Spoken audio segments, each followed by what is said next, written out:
السلام عليكم. ناس كتير جدا كلمتني اشرح المنظومه عشان نفهمها، عشان بيجي لي اسئله الصفحه كتير جدا بيقول فين الدخول وفين الخروج. اولا يا جماعه المنظومه ما هي الا بالونه زي اي بالونه ليها دخول ملهاش خروج. لكن لو بنتكلم عن الحنفيه دي حنفيه تصفيه واختبار، حنفيه تصفيه وغسيل واختبار. يبقى الدخول عندي المحبس ده بتاعها، تمام؟ الدخول هنا نظريه الحقن التلقائي، نظريتها وفكرتي فيها الحقن التلقائي، يعني الميه تحقن الهواء، والهواء لما يتحقن ويتضغط يضغط الميه يرجعها تاني. زي البالونه، الميه بتخش جوه البالونه الكفر الداخلي اللي هو في الكفر اللي هو المعدن، بتحقن الهواء والهواء بيرد رد الفعل بتاعه ليها ان شاء الله. فبتكلم يعني بقول نظريتها حقن تلقائي، دي حاجه. الحاجه الثانيه البايب كلها موصله ببعضها، ده بوصه وده 4 بوصه ودي طبه 4 بوصه. بتفتح هنا فتحه عند الخراط، واخد بالك ازاي؟ على 30 مللي، وتتلحم طبعا لحامات قويه جدا جدا بتجميعه قويه، وطبعا اي سباك سهل ممكن يعملها. يا جماعه دي انا بقدمها كمنظومه لبرج، او ممكن تتعدد تبقى 5 وتبقى 6 حسب السعه اللتريه بتاعت المكان وطلب المكان. حسب السعه اللتريه بتاعت المكان وطلب المكان.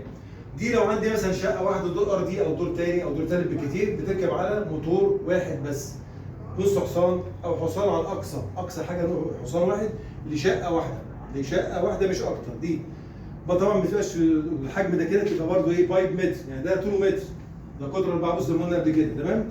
دي قايمه على الحقن التلقائي. وفي نفس الوقت اللي عايز يا جماعه يعمل واحده، يعمل 2، يعمل 3 زي ما هو عايز.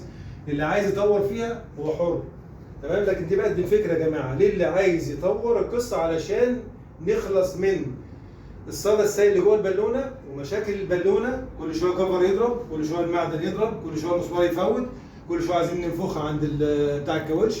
فان شاء الله باذن الله انا برضو في دماغي ان انا عايز اطور فيها حاجه، بس لسه بفكر. فاللي عنده حاجه في دماغه فكره جديده عايز يقدمها يقدم، بس انا بدي المنظومه على كده وشغاله في عماره ما شاء الله، مفيش شكوى منها خالص على كده.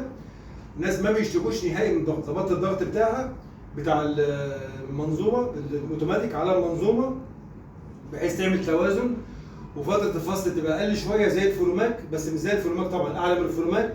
في نفس الوقت الفكره دي كويسه جدا جدا انها ما بتحسسكش وانت في الدور الاخير سابع ثامن تاسع عاشر بفتره الفصل الطويله اللي بتعملها البالونه. البالونه بتعمل معاك فتره فصل طويله جدا، دي بتعمل مشكله معاك، بتخلي الضغط يوطى خالص ويعلى خالص، يعمل لك مشكله في الدش. لكن دي الفكره بتاعتها انها نظريه الفصل بتاعتها قريبه شويه بين الفلوماك وبين البالونه، دي هجين بين البالونه وبين الفلوماك، بتديك الطاقه المطلوبه بالنسبه لك من الموتور. حاله ما تفتح الدش وتاخد شاور الميه ما تعلاش توصل عليك، فدي بتدي ان شاء الله ونظريه يعني وجهه نظري ليا انا تبقى ناجحه جدا جدا. وبفضل ربنا عز وجل ملهاش صيانات خالص، وحاجه زي ما انت شايف كده كلها بولي اللي احنا عايشين منه، ونفس الجنس اللي احنا عايشين منه في بيوتنا، تمام؟ وان كان الكواليتي اللي انا مقدمه لسه طبعا مش عالي قوي، فطبعا ده على قد ما انا طبعا المشروع صرف عليا كتير جدا.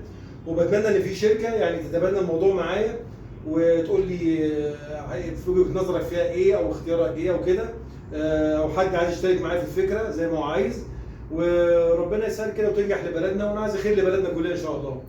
واتمنى من الله عز وجل ان ربنا يذلها وتنجح في بلدنا وتخلصنا من بالونه ومشاكل البالونه والصدى السائل اللي بيخش جوه اجسادنا واجساد اولادنا ويعمل مشاكل.